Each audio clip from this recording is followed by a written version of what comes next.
The donkey kick. October 1970, Coventry City versus Everton. First division match. Everything seems normal until Willie Carr steps up to a free kick just outside the box.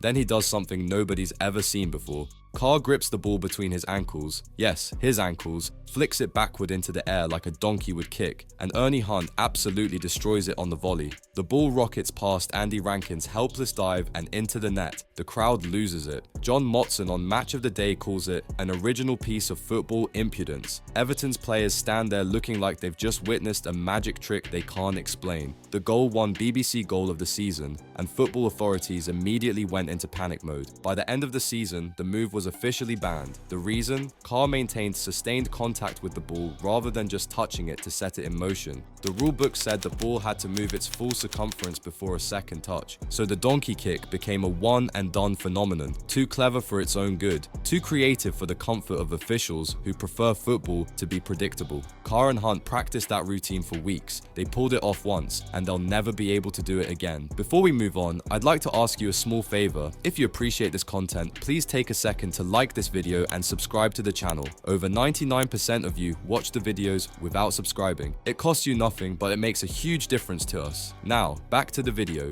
The seal dribble.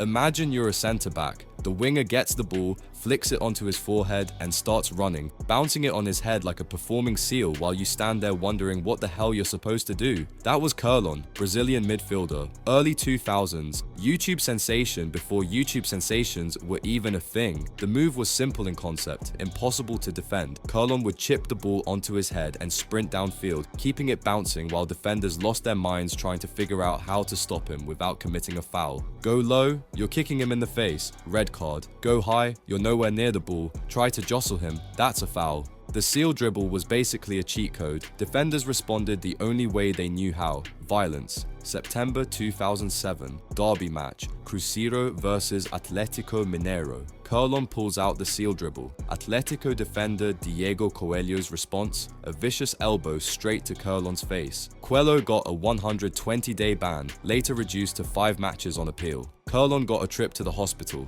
and football lawmakers got a problem they couldn't ignore. The rule changed. Referees could now penalize the seal dribble under unsporting behavior, not because it's illegal, but because it makes defenders so desperate they resort to assault. Think about that. They didn't ban the move for breaking the rules, they banned it because defending it broke rules. Kerlon later told The Athletic his dad helped him invent the move as a kid. They looked up the laws and confirmed it was legal. But legal doesn't mean football authorities won't find a way to kill it. Kerlon's career, by the way, ended at 29 after 6 ACL surgeries. Turns out when you humiliate grown men with circus tricks, they take it personally. His body paid the price. The paradinha.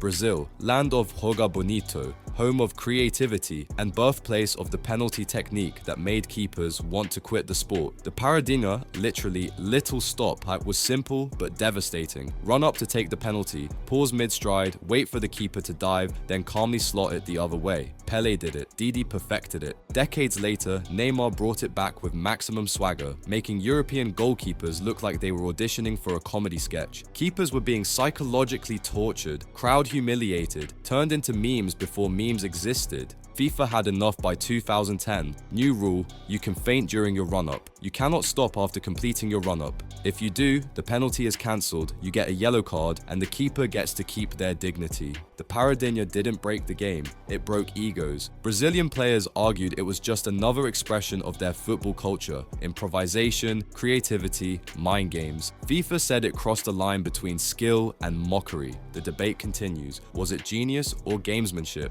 Either way, it's now illegal. The rainbow flick. Roll the ball up the back of your calf. Flick it over your own head in an arc. Watch it sail over the defender. The rainbow flick is one of football's most audacious tricks. Pull it off cleanly and you're an artist. Miss it and you look ridiculous. Neymar turned it into his signature move. In Brazil, fans worshipped it. In Europe, fans and referees wanted to ban him. Barcelona are already winning comfortably against Athletic Bilbao. Late in the match, Neymar tries a rainbow flick near the touchline. Bilbao players explode with rage, confronting him on the spot. In League One, referees actually booked him for it. Not because the rainbow flick breaks any law of the game, but because officials deemed it provocative or unsporting behavior. Here's the absurdity. The move is technically legal, but referees have discretion to punish it if they think you're disrespecting opponents. So the rainbow flick exists in football purgatory, allowed by the rulebook, banned by referee judgment calls. Whether you get away with it depends on the score, the ref's mood, and how thin-skinned your opponents are. Some see it as football's soul, the creativity that makes the sport beautiful. Others see it as disrespectful trash talk with your feet. Neymar's position? I'm just playing football. Fair enough. But apparently, playing too beautifully is a bookable offense. The flip throw-in. Imagine defending a throw-in, normal stuff, routine. Then the opposing player grabs the ball, does a complete front flip, and launches it 40 yards into your penalty box like a guided missile.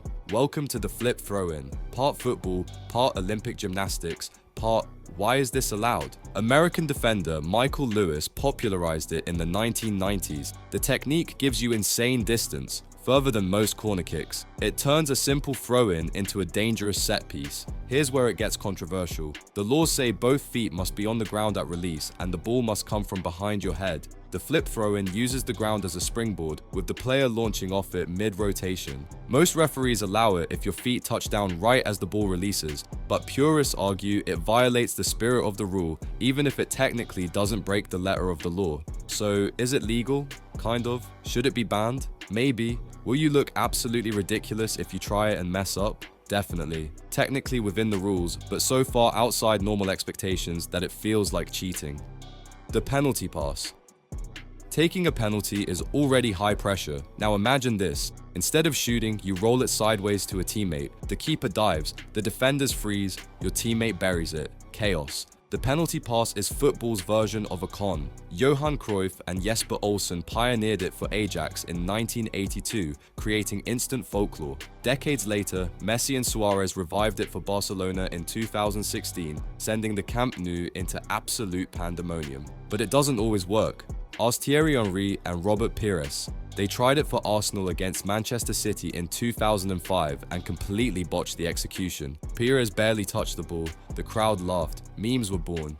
The move isn't illegal as long as the ball moves forward and someone else takes the shot, but it's a massive gamble. Execute it perfectly and you're a genius. Mess it up and you're a meme forever. For goalkeepers, it feels fundamentally unfair. For teammates, it's a trust exercise. For fans, it's either brilliant or catastrophic. There's no middle ground. The low header.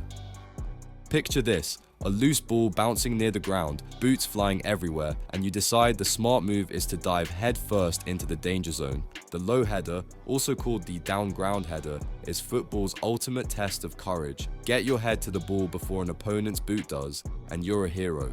Mistime it, and you're looking at studs to the skull. Referees despise these moments. If no contact happens, they'll blow for an indirect free kick and call it playing in a dangerous manner. If contact does happen, cards start flying, usually at the player swinging the boot, even though you were the one who put your face in the way. The rulebook basically says, bravery is admirable, but risking your own skull isn't smart football. It's the kind of play coaches might applaud in the moment, but referees are trained to shut down immediately for safety reasons. Is it worth it? Ask anyone who's taken a boot to the face and the answer is probably no.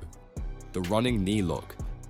In street football and freestyle videos, you'll sometimes see players trap the ball between both knees while running, locking it in place like it's glued there. Looks cool, totally impractical in a real match. Why? You're slow, you're stiff, you can't pass or shoot. Defenders don't need to guess your next move, they just wait for you to run out of space. And there's the safety issue. Charging down the pitch with your knees clamped together is an invitation for collisions, studs, and very awkward landings. The running knee lock has never taken off in professional football because it violates common sense. It's not explicitly banned, but referees could easily call it playing in a dangerous manner, the same rule that covers low headers and risky overhead kicks. It's one of those skills that stays in YouTube compilations and never makes it to the Premier League, for good reason.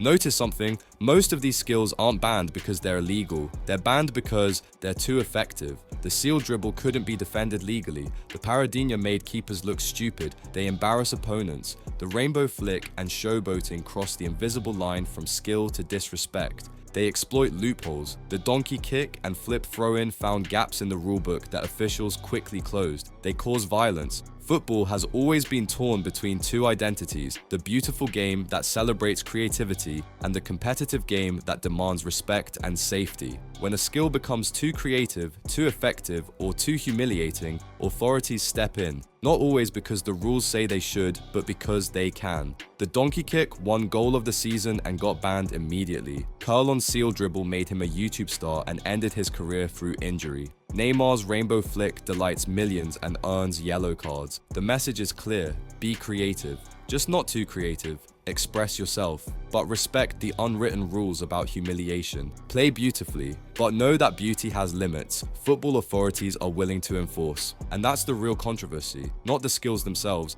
but football's eternal struggle between encouraging flair and protecting egos.